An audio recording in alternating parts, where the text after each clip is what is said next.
guys, welcome back to the channel. I'm Pierre and this is Simple Homebrew. As you might have seen in the intro, I've got another fresh wort kit. Now this one's from Yarragon Ale House over in Yarragon. They're about 40 minutes drive away from me.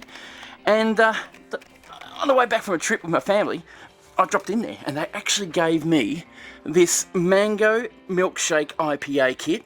Look at it. It's really nice. I love the logo. Basically, I'm going to make this today and I hope you can join me.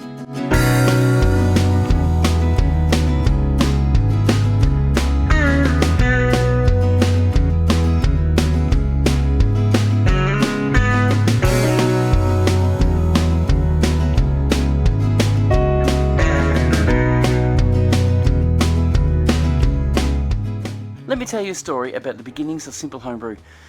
About 5 years ago, 2018, I decided to brew my first brew, and that was because my daughter bought me a kit.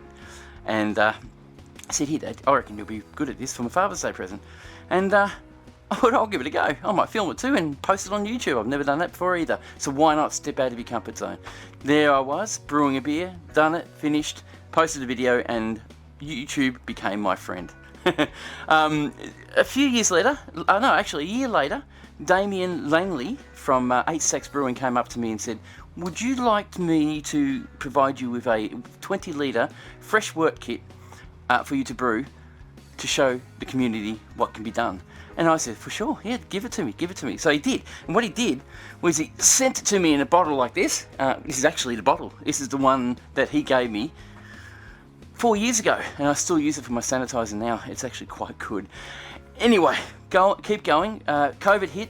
I think Damien disappeared for a little while off the market. He wasn't around. 8 Stacks became a little bit obsolete, and Damien finally started a new brewery in Yarragon called the Yarragon Ale House. Actually, the Yarragon Ale House has been around since 2006, but this really kicked it off. After COVID hit, it sort of leveled out, and then they started building this place up.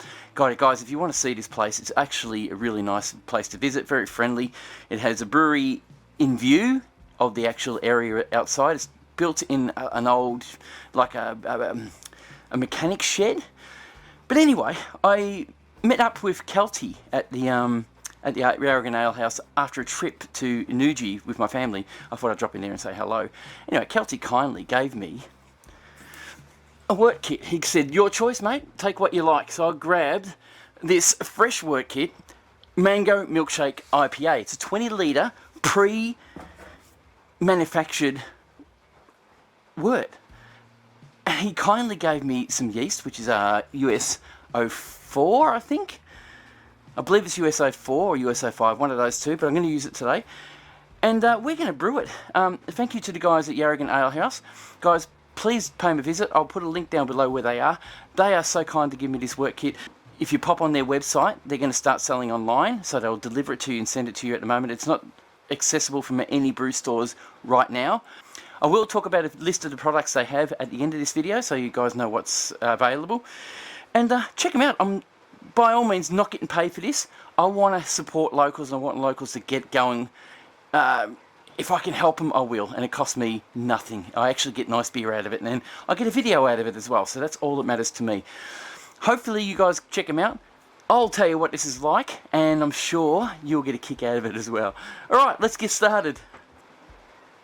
Can you hear the rain? Unbelievable. It's been bucketing down rain in Gippsland, Victoria for 5-6 days now. We've got flood warnings again, and it's just not usual. I mean, I do live at the base of a rainforest, so it normally doesn't rain like this here, but it's got to be raining up in the hills as well. Was going to go for a trip today to do a bit of a tasting out on the road, but it's just too wet and cold. So if you don't mind the rain,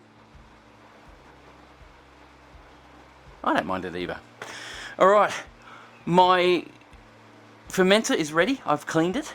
I have a Apollo Titan fermenter. These are great. It's great value for money for $4.99 from Kegging. I've been using it for most of my brews now. I do have a pill that Mick Eade gave me. He kindly gave this to me basically to say thank you for all the videos. Bloody great bloke. I'm going to sanitize this as soon as I use it. It's the first time I'm going to use it. The yellow one didn't work properly, and I think it was my fault, so I'll wear that. This is how easy this thing is. You just have to clean your fermenter, like this. I've got sanitizer in there at the moment, so I'll just put this out of the way for a sec. I need to pour that sanitizer back into my sanitizer storage, because, you know, waste not, want not. Alright, we've got a bit of a foam up, but that's alright. Okay, we've got a little bit of sanitizer left in there. I don't know if you can see it well. We're going to now make a heap of racket. That's right, I was going to put silicone things on these handles. I'll do that later. We're going to now pour the wort in. Now this wort was put into this container hot. That's why it's bowed up and buckled. Basically, as it cooled down, it pretty much sucked itself into itself. So at the moment, it's pasteurized. It's fully able to sit like UHT long life milk. So basically, it'll sit there and USO 5, okay, the yeast is USO 5, sorry. So basically, when it was hot, it was poured in at 100 degrees Celsius or less, probably over 80 degrees Celsius off what I can imagine, and then let to cool overnight, and then we get to leave it here stored. Right, so this wort kit is a little bit buckled, as you can see, it's all squished up. The reason for that is it's been poured into here at a high temperature above 80 degrees Celsius, which keeps all the bacteria out. Sealed at the lid with no oxygen inside, pretty much filled to the rim. And what they do then is squeeze out the air and put the lid on. Now they don't squeeze it much, but when it cools down it does shrink and actually becomes more of a vacuum. That's why the bottle is buckled.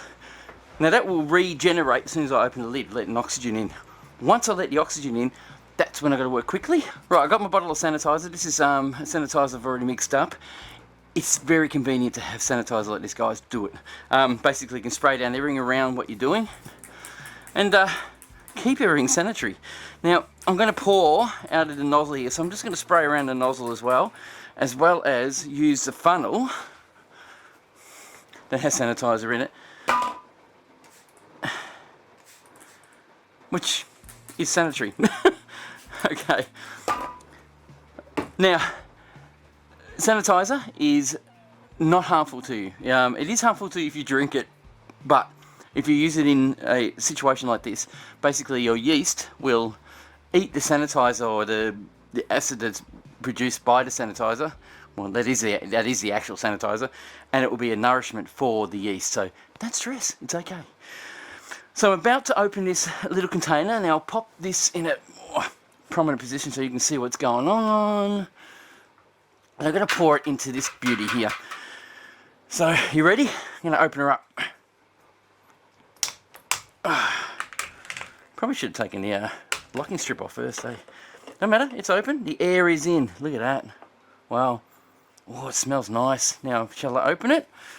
Shall I try? Nope, it's completely stuck. Let's, hang on. It just occurred to me that I need to pour it. And it's going to be messy. I just have to go slow. It's going to be strenuous on the old body. What are you going to do, eh? Alright, let's do it. Heavy. Right, well, you're looking at 20 litres, so we're looking at 20 kilos. Ready? So far, so good. Oh, look at that, we're pouring. Now I'm going to do it halfway. I'm going to pop the lid back on and I'm going to shake it like that. So reason why I'm going to shake it is to oxidize it, get some oxygen in there, and also it mixes it really well. So sometimes there's a bit of sediment on the base, but not in this one. So really oxidize it, get it full. Alright, we will pour the rest in. That's actually quite a workout, guys. You can hear me puffing. Alright, really creamy looking, look at that. How about that? I've actually gone through this without actually spilling much at all. That's unusual for me.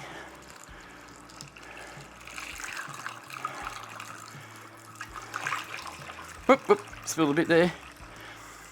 Smells great.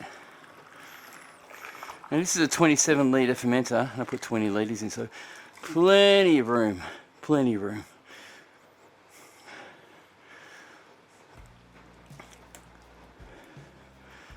How easy is that? That's empty. I'm going to try and straighten this bottle out.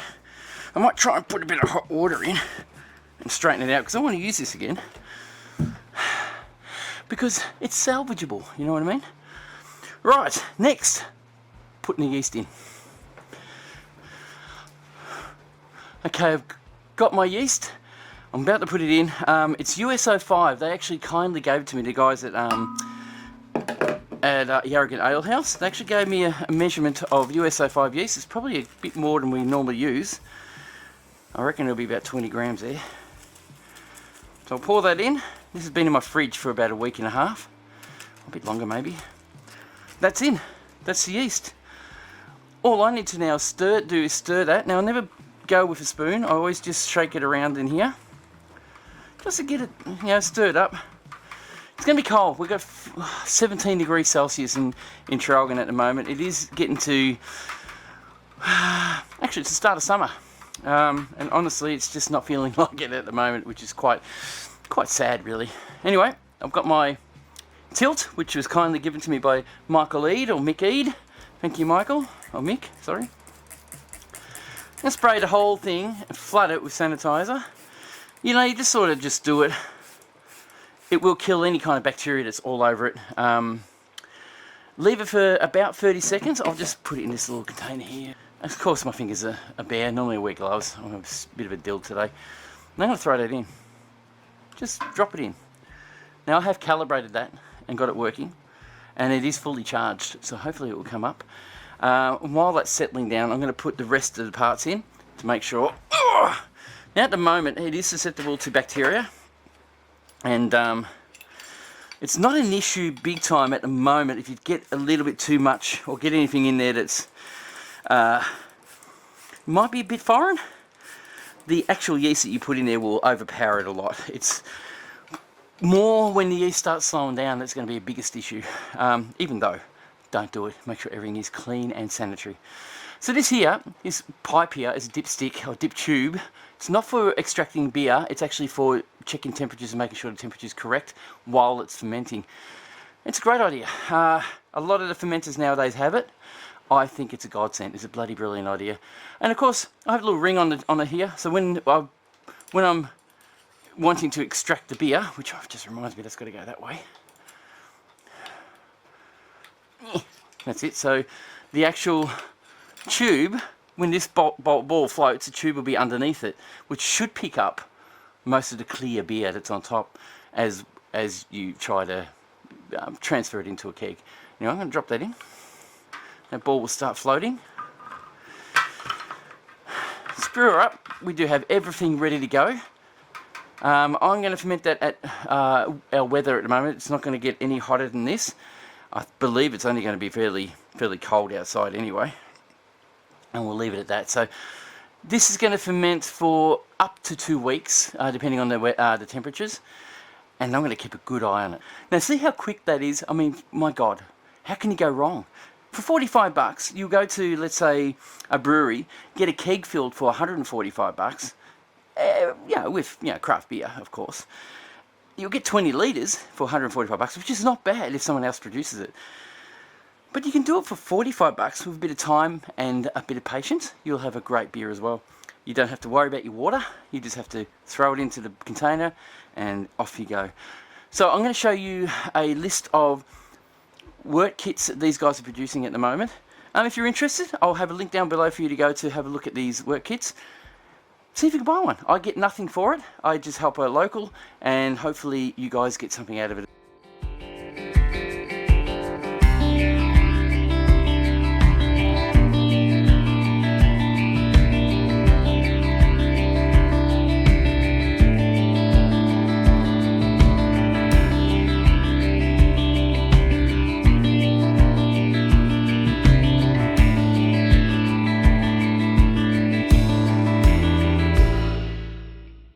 Alright everyone, transfer time. So the thing is, I don't normally show this transfer because my beer videos take a long time initially. And I figured bugger it, I'm going to show you how I transfer this time. Normally I don't, I just show you that I've done it. The noise you're hearing at the moment is this. My keg is cleaning at the moment using the Kegging keg washer. Great washer, it's all stainless steel, doesn't have an issue. All my pipes are being cleaned at the moment, and my tubes and my keg, so I'm really happy with that. So what I'm going to show you today is how I transfer, how I actually move the pipe from, move the beer from the keg, which is a stainless steel keg, another Kegging product, just to get the beer into my keg without oxygenising it or minimising the oxidation that would get in beer. The last few beers I've done into the plastic ones, and I seem to have oxidised it every time, and I don't know how I've done it. But today, I'm going to be very extra careful and show you how I do it. What I've got here is my little fermenter. It's an Apollo Titan 30 litre fermenter. You can see the label on there. This is my vessel of choice, and yeah, we're going for it. So we're at pressure at about 5 pounds, a bit under, actually 2.5 pounds. I want to bring that back up to 10 pounds. What it was when I started was about 12 pounds. So when you chuck something in a fridge when it's warm, it will become a more of a vacuum sort of setup. So basically, if I threw this in there without any pressure in it, it would have crushed like a deflated ball. So I had to have pressure in it, at least 15 pounds of pressure. We lose around about 8 pounds of pressure when we cool it down to 20 or to 2 degrees Celsius, 3 degrees Celsius. So that's why I always have pressure in there. I'll pop the pipes on in a minute. They're just about to clean, and we'll get stuck into it. So what I end up doing is I put some cleaner in it. I'm using Atomic 15 ABC cleaner from Kegging. Good little product, works like a treat. Gets a keg all nice and cleaned up, and all my lines as well, because the old keg cleaner has a line tube or line cleaner in it built into it, so it can inject cleaner right through the whole lines and all the intricate parts of the Cornelius keg. So what I have to do now is basically sanitize everything and then take as much oxygen out as possible from all the pipes and the actual keg itself. Let's do it. So what I do is I place about 5 to 10 litres of sanitizer into the keg, just to get enough in there to pump through all the lines and make sure everything's been cleaned right out.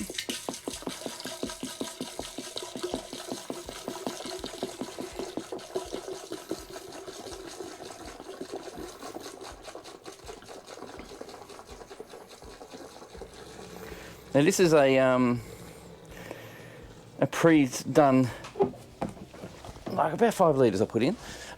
This is a pre-mixed sanitizer I made probably 2 or 3 weeks ago. They're fine, it's what we use. So what I do now is I'll get the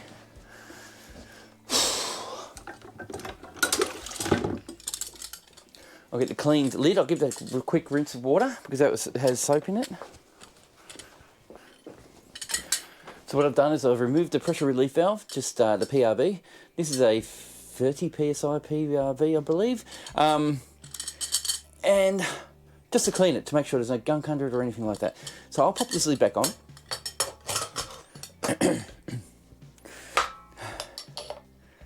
Throw the PRV on. And I'll give it a bit of a swish. Oi. Now it's early in the morning, it's about 6 o'clock in the morning. I'm trying to get this done because I've got a lot to do today, and I need to get this sorted out as well. So I'm just washing the sanitizer around into the keg or through the keg, just to make sure that the keg is fully sanitized and ready to go. Once that's done, I now need to inject a little bit of pressure. So what I've got is my gas, which is this bloke. It has a little bit of gas left into it. I don't think there's a lot in there, but it's probably enough to get the job done today. And a little valve that goes on there. Basically, this has got sanitizer in it now, and I'm going to pump all the lines with sanitizer, make sure the whole thing's been sanitized inside and out. So on the Cornelius kegs, there's an in-out line, out line. The out line has no notches in the actual post. The gas line always has a little notch on the post, so the grey gas line always fits on the gas post. Put a little bit of pressure in the line first before I... hang on, it's a bit too much pressure in there, it's like 40 pounds. We shall relieve that. There we go. So I'll bring it up to about 5 psi, and then inject some into here. Now that's, I know you can't hear it, but that's actually getting pressurized now. So listen, there we go. So we've got pressure happening. So with that, there's a little bit of pressure in here. That's all I need to put in there. So now what I need to do is get sanitizer in these lines so they're cleaned out, so they're sanitized so we don't get any bacteria in our beer. I have a couple of ends on these. These are basically 2 pipes, end to end, put together with these joiners. They're good little joiners that we can use. That will help the fluid flow through both pipes at the same time. Helps me immensely. They're only $4 or $5 each at Kegging. I'll pop that into my sink over here. You can't see it, it's out of camera. And I'll pop this one on the outline here. And you should see movement, which you have.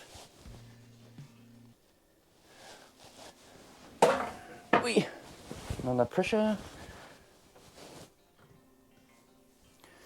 We just need to pressurize it a bit more. So hopefully you'll see it come out here. Yep, there it goes. So there you go, that's the sanitizer being pumped through. At the moment it's water. Soon, there you go, a bit of air, now it's sanitizer. There you go. So I'll pump that through for about a minute. It's only about 30 seconds really that we need to pump sanitizer through lines anyway. So I'll do that a minute, about a minute maximum, and that should clean the pipes and make them nice and sanitized before I do everything else. What I usually do is pump this out into a bucket until it's empty, which I'll pump back into this bloke in a minute, once the minute's over. So what happens from that is I will pump all the fluid out of these pipes because it keeps them sanitized, all the way until we're ready to go. We'll get down to the gas, and the gas will pump through the pipe as well. And once the gas goes through the pipe, it'll fill the pipes up with CO2. And the CO2, at a choice, sorry, just reduce that. There's oxygen in here as well, so I need to get rid of that. So purging, because I won't be opening this canister again. This is closed for good. Basically, what's happening is the gas is a bit heavier than oxygen, and then a certain temperature of the day, the gas gets heavier. At the moment it's cool, so the gas is more dense, and it will sink to the bottom, and the oxygen will sit to the top, or the air will sit to the top. And what I do is I just quickly purge, just to get as much oxygen out as I possibly can, and go from there. So this does use a bit of gas up, but it makes sure it determines how much fluid you have in there and how much air or oxygen you have and how clean your products are. Okay, I'm going to transfer this pipe, quickly undo this kit. I'm going to transfer this into my little jug on the side here. And now I'm going to let the rest of the fluid travel through this pipe into my sanitizer bucket until it's empty. There's not much in there, so it should foam up soon. When that foams up, that means we're at the end of our transfer. And that's just cleaning. That's all it is. We're just cleaning. The next bit is transferring it into the keg. So quickly purge that one more time. Probably a bit excessive, but you know, what are you going to do? That'll do me. And we'll let that go until the gas comes out. There we go. So the gas is now coming through. This is the foam that's left on the bottom of the actual canister, or the keg.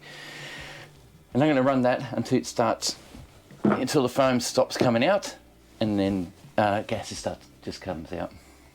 So what I've got to do next is actually quickly sanitize the blow-off valve, which is a blow tie that I use, which is a Kegging product, and pressurize the fermenter to about 10 psi, and I'll do the keg at 10 psi using the same pressure gauge, and they should be equalized then. Once I've done that, I'll add the outlet pipe from the beer end, from beer to beer, and it should start transferring into the keg. So I've got my blow-off valve. I won't put that on just yet. Just quickly throw some sanitizer in it, just make sure everything's okay. This has been cleaned. That'll sit up here.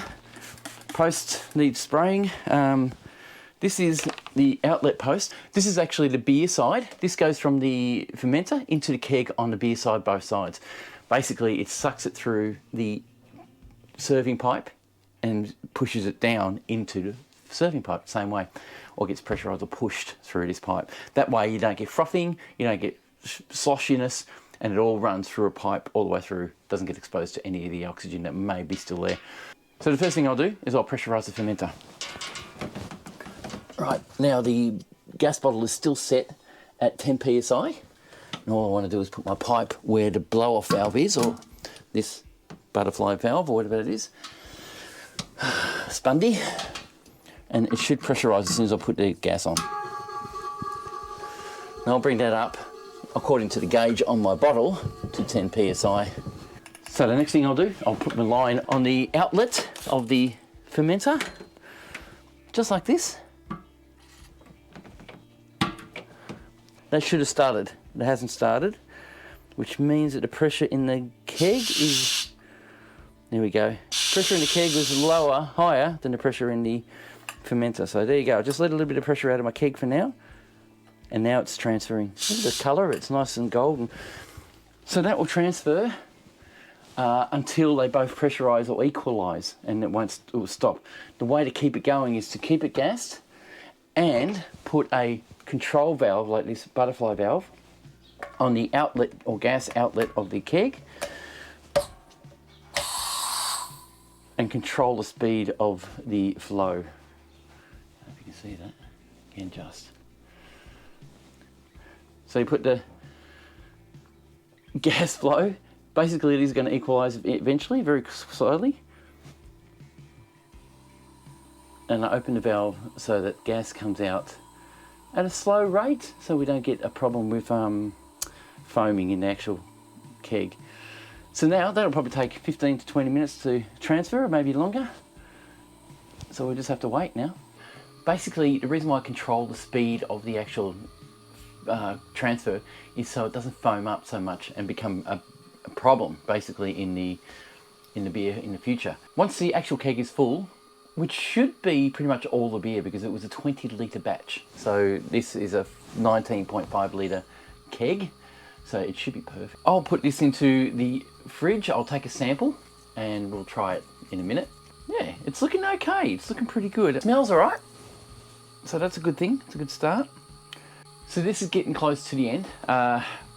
Basically what I've done is I've transferred all the beer into the keg. Now I couldn't get a starting, or I didn't get a starting gravity, but I presume, according to the chart, it should be 3.5% alcohol, which is great. It'll be just nice and easy to drink, good, easy or casual.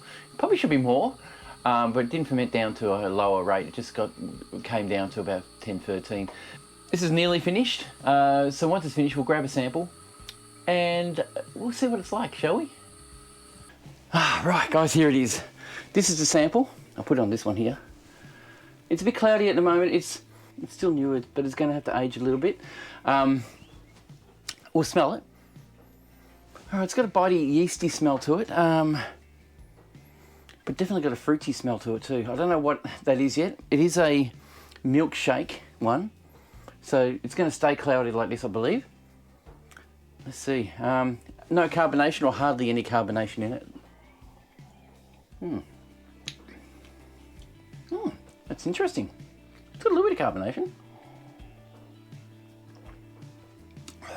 I reckon if I age that a couple of weeks, that'd be awesome. In a couple of weeks' time, guys, I'm going to show you what this is like. It's actually quite tasty.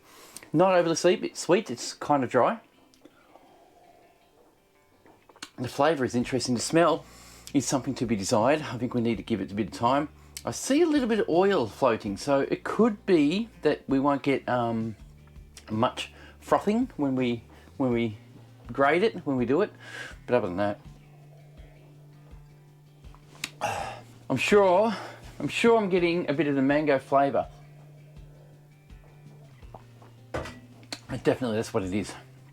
The mango smell is there, but it smells a bit rough at the moment, so hopefully over time, it doesn't have bad flavours though, it tastes really good. Just need to get rid of a bit of the, it's got a bit of a sulphury taste to it at the moment, so hopefully that disappears over a couple of weeks and it should come out really good. So I'm going to carbonate that one, let it work, and hopefully we'll have a great beer. So I hope you enjoyed this video, guys. I hope you enjoyed the tasting. I will do a tasting separately from this video. Just remember, it's just before Christmas. I have been doing Canvent calendar. I have a link to the playlist down here if you want to have a look at it. There's going to be about 24 videos all up. So they're in there, haven't been shared publicly, so you'll be able to watch it separately if you're interested. Really want to thank my Patreon members for supporting this channel. That's bloody brilliant. If you want to be a patron, only costs you $1 a month. You will support the channel. I'll be able to get more beers like this and showcase them and show them how it's made and how I make them. And check us out. We have a Facebook group. Check that out. And also I have an Instagram account that I post regularly on. So check that out as well. Guys, thank you very much. Don't forget to subscribe. If you like what you see, give me a thumbs up. Make sure you give me that thumbs up and comment down below. These two things especially help this channel grow quickly. All right, guys, thank you very much. We'll catch you on the next one.